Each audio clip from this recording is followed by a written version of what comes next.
kile Koboria Iebc wetiriti yeria kiama kya Wiper Patriotic Front Stephen Kalonzo Musyoka nigo nende hakikanirie kiombe kiri kya Obochori chimbebe imeyense ya Kenya Iebc gocha Gokora Obochori Bw'Oboasioku gose Obochori obonene bore bosti obwo mwaka ogocha okwana abakristo imeye kanisa yemo Kalonzo nigo bono hayane kiribuna tari gochia gwanchere kiombe kyo gotumeka chinja kitawendere Gokora Obochori. Iebc, Independent Electoral Boundaries Commission. The world is not just in Kenya. The world is watching you. We said we cannot go to the next election with Smartmatic as a provider of the software.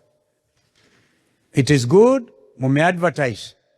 But we also aware, mumetuma wengine waende kwa, the procurement authority, kusimamisha.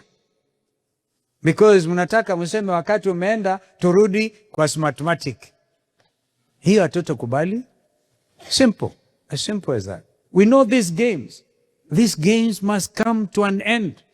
We want to settle this country as a democratic country in terms of Article 1 of the Constitution of Kenya, where the sovereign power belongs to the people.